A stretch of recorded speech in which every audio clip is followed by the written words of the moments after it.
টাকা নয়, 100 টাকা নয়, ভক্তের চরণ ধুলি, ভক্তের আশীর্বাদ মনে ভেবে আমি আমার মস্তকে ধারণ করলাম। ভগবানের কাছে প্রার্থনা করি তেনাদের যেন কৃষ্ণ প্রাপ্তি হয়, গুরুদেব যেন গৌর প্রাপ্তি হয়। এটাই গৌর প্রেমানন্দে হয়ে তাই দেখে কি হলো? বললেন শুভ মাঘ মাস শুক্ল ত্রয়োদশী। মাঘ মাসের শুক্ল ত্রয়োদশী মানে যার আবির্ভাব তিথিতে আমরা এসেছি তার নাম কি সকলেই জানেন। হ্যাঁ, সেই একই নামে আজ নিত্যানন্দ প্রভুর নামে যে যার নাম তার আজকে আবির্ভাব তিথি। আর আমাদের স্বয়ং নিত্যানন্দ প্রভু এলেন কবে? মাঘ মাসের শুক্ল ত্রয়োদশী তিথিতে, এই কয়দিন আগে গেছে। হ্যাঁ, হারাই পণ্ডিতের ঘর আলো করে তিনি এলেন। মাতার নাম পদ্মাবতী আর পিতার নাম হারাই পণ্ডিত। কুবের, এবার ছোট্ট কুবের একটু একটু করে বড় হচ্ছে। পণ্ডিতের সংসার কোন রকমের সংসার চলে, ভিক্ষা করে কোন রকমের সংসার চলে। এবার ছোট্ট ছেলে একটু একটু করে বড় হতে হতে 12 বছর বয়স, দেখতে দেখতে 12 বছর।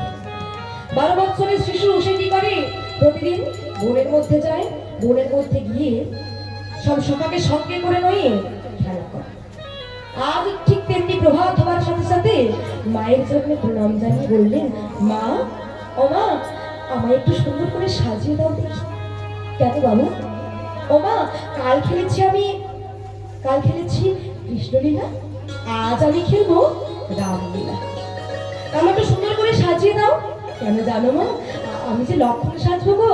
ও মা একটু সুন্দর করে সাজিয়ে দাও দেখি। যেই না বললেন, আগেই বলেছি পণ্ডিতের সংসার। মা কি করলেন? সুন্দর করে ছেলেকে কুসুম চয়ন করে সাজিয়ে দিলেন।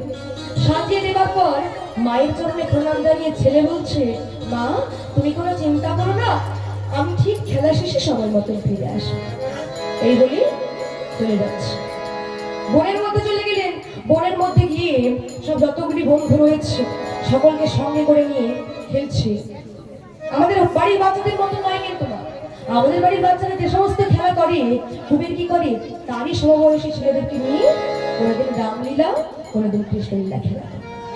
আজও ঠিক তেমনি কুবের সকলকে নিয়ে খেলছে আর বলছে, আয় সখা। হ্যাঁ বল। বলি আজকের খেলাটা কি খেলা হবে রে? কি খেলা হয় বলতো?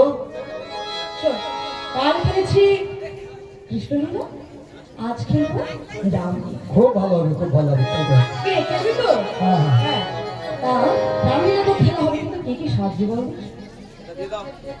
আমি হনুমান সাজবো। না না না, হনুমান সাজলে তো তোর মানাবে না। হনুমানের একটা বডি থাকার প্রয়োজন। তাহলে এক কাজ কর, একে বরং হনুমান সাজাচ্ছি, তুই রাম ভুবন সাজ। হ্যাঁ, তুই হনুমান হবি কেমন? আরে শোন, তুই কি হবি? তোকে তুই বরং রামচন্দ্র হবি। হ্যাঁ ঠিক আছে, তাই হবো। তুই রাম, তুই হচ্ছে সীতা। তাই ঠিক আছে, সীতা। আর তুই হচ্ছে সুগ্রীব হবি। হ্যাঁ, ভালো করে কাজ করবি কিন্তু সুগ্রীব হবি। সকলকে সব পাঠ দিয়ে দিয়েছি, এবারে নিজে বলছে আমি কি সাজবো।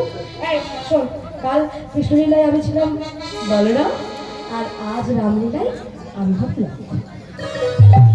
তোদের সকলের সম্মতি আছে তো? হ্যাঁ হ্যাঁ, ঠিক আছে ঠিক আছে। বলরাম হবো। এই বলে সুন্দর করে সকলে সেজে বনের মধ্যে খেলা হচ্ছে। আর গুনগুন গুনগুন করে গাইছে, গাইছে সীতাপতি সুন্দর